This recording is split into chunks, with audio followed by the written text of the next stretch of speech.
Армысыз құрметті тыңдарман, жан құмар арнасына қош келдіңіз. Мұнда өмірде болған оқиғалар боямасыз баяндалады. Және қазақ жазушыларының шығармаларын да осыдан таба аласыздар. Арнаға тіркеліп, қазақша контентті қолдап кетіңіз. Бұлай болар деп кім ойлаған? Ойғалған шаруаларын қапсыз тындырып, бірнеше келісім шартқа қол қойып, енді қалған 2-3 күнде Шанхай қаласын армансыз аралармыз деп, арқаларын кеңге салған жігіттер 5 жұлдызды қонақ үйде шалқалап жатқанды. Аяқ астынан жетіп келген жеделхат ол жоспарды бұзып, кәсіпкер Бақтиярды естен тандыра жаздады. Қаралы хат қысқа жазылыпты. Тез елге қайтыңыз. Сайыбыңыз Гүлсім ойламаған жерден қайғылы қазаға ұшырады. Қайғыңызға ортақпын. Жерлеу алдағы сәрсенбіде, депті жеделхат жолдаған орынбасары Медеу. Таңғы ұйқыдан әлі толық оянбаған Бақтияр басында ештемеге түсінбей мәңгіріп қалды. Не дейді? Мына сұмдық хатта осы аптадан жоқ. Бұлар елден аттанарда сапсау жүрген Гүлсімге не болды екен? Айтпақшы, қайтыс болды демеген, қазаға ұшырады деп жазған ғой. Демек, көшеде көлік апатына тап болған. Сонда оны қақып кетті ме? Әлде өз машинасымен бірдемеге соғылды ма екен? Гүлсім жүріс-тұрысқа ақыпты, машинаны да жаңа айдап жүрген жоқты. Қалай килікті екен ондай апатқа? Ойлай берсең сұрақ көп, бірақ оның бәріне жауап іздеп жатуға дәл қазір уақыт жоқ еді. Бүгін қалайда елге қайту керек. Дереу көрші бөлмеде жатқан көмекшісіне телефон соқты. Ерболат, маған тез келіп кетші.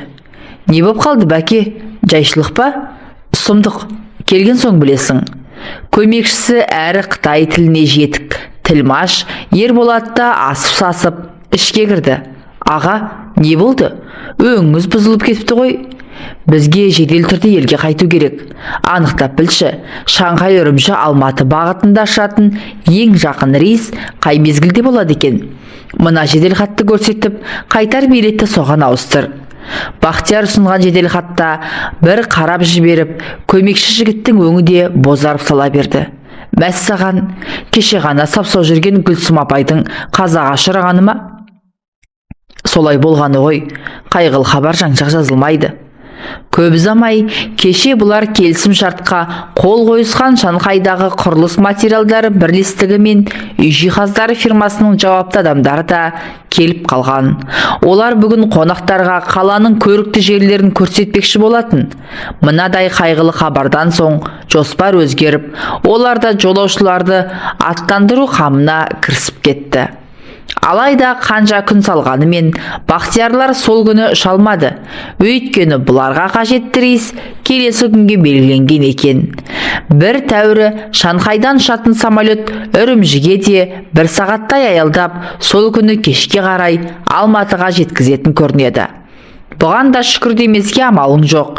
Жер түбіне ұзап кеткен жолаушыны бір-ақ күнде өз еліне жеткізу қазіргідей техника заманында ғана жүзеге асатын нәрсе сияқты ғой. Обалы кәнеки. Кәсіпкер Бақтияр соңғы жылдары осындай алыс сапарларда аспан кемелерінің қызметін армансыз-ақ көріп жүр. Көптен бері бизнес саласында тұяғын тастай қатып, түтінін түзетіп отырған бұл жігіт амалың не? Кейде тағдырдың осылай ұзақ еркелетіп келіп, кенет алдыңнан арқан керетін кезі болатын білетін. Жаратушы не бұйыртса да, қашанда адамның ниетіне қарап береді ғой. Әлде мұның отбасында басқа қонған бақты көтер алмай, кекіріп күпірлікке ұшыраған біреу болды ма, кім білсін. Бақтияр жол бойы осындай ауыр ойдан арылмады. Самолет салонында француз шарабы бар екен. Содан ара-тұра сыздықтата сіміріп қойып, тербелген қиял теңізінде жүзді де отырды. Кеше оның қайғылы қазаны алғаш рет естігенде бұрқ етіп басынан шыққан сезімдері қазір өзгеше түс алған. Олай болатыны көмекшісі Ерболат кеше Алматымен сөйлесіпті. Өздерінің қай рейспен, қай мезгілде жететінін хабарлаған. Сонымен бірге Гүлсімнің қандай жағдайда, неден мерт болғанын да сұрастырған көрінеді. Сонда аққаны Гүлсім бұлар ойлағандай жол апатынан емес, ата-анасы тұратын биік үйдің 9-шы қабатынан құлап кетіпті. Біреулер қастық қылды, не байқаусызда оқыстан болды дейтін емес, артына хат жазып қалдырған. Оны естігенде Бақтиярдың сана сезімі ас үстіне келіп аударылып түсті. Осыған дейін тұла бойын меңдеткен әйеліне деген қимастық, Гүлсімнің қатал тағдырына аяушылық, оның өліміне өзін кінәлі санау секілді сезімдер сап тыйылды да, оның орнына өзекті өртеген өкініш, Гүлсімге деген өкпе нала, ашу ыза басты. Сол сезімдер бірте-бірте ұлғайып, айықпас өштікке, жек көруге айналып кетті ме қалай? Небәрі 35 жасында тірліктен бас тартып, өзіне қол жұмсау, артта қалып бара жатқан күйеуін, ата-анасын, туыстарын ойламау, неткен қатыгездік, не деген өзімшілдік десейші. Қастық пен қысастық, кек қайтарып өш алудың ең жоғары түрі осындай болар. Ойпырмай, осындай қаскөйлікке барып, өзін өлімге қиятындай Гүлсімнің басына не күн туды екен? Ішкен алдында, ішпеген артында, не ішем, не кием демейді. Артында шетелдік машина, басында 3 қабатты сәнді сарай, қорада күзетшісі, ас үйде үй қызметшісі бар. Қазан ошақ маңына барып, тым құрыса жылы суға қол малмайды. Бұдан артық не керек әйел адамға? Әлгі семіздікті қойғана көтереді деген рас шығар. Демек, Гүлсім де басындағы бағын көтере алмаған. Сонан соң ол өзінің түбіне жете берген. Сол баяғы іштарлық, қызғаныштың арқасында. Төңірегіндегі дүние тек менікі болсын дейді. Бір аяқ асты, бір сабақ жіпті ешкіммен бөліскісі келмейді. Басқа қонған бақты ұстап тұру үшін де біраз адамгершілік, ақыл парасат керек екен ғой. Гүлсімде міне сол жағы кеміс болды. Мамандығы қаржыгер еді, ой өрісі есеп шоттан аса алмады ғой. Сонда Бақтияр осындай әйелмен 15 жыл бойы қалай отасып келген? Әйел бойындағы сұлулық шығар, көзді арбаған. Сұлулық көздің құрты, албырт жастықтың одан арғы ойлаттым екен. Сен жігітім, бәрін бүгінгі күнмен өлшемей, өткен күнге де көз құрыңды салып, қарай отыр, деді. Қашанда бұған оппозицияда жүретін ішкі дауыс. Осыдан 15 жыл бұрын көп жігіттің арасынан Гүлсім сұлуға қолың әрең жетпеп еді.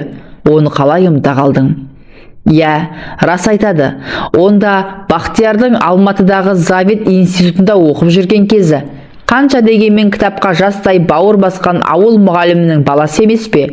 Оқу үлгерімі жаман болған жоқ.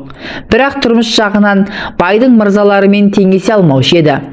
Жаздық каникулда құрылыс отрядында жұмыс істеп, киім-кешегін зорға бүтіндейтін. Оның өтеуіне табиғат бұған біраз қарымта сыйлар жасаған. Анасы марқұм аса сұлу әйел еді. Сірә сол кісіден ауысқан болар.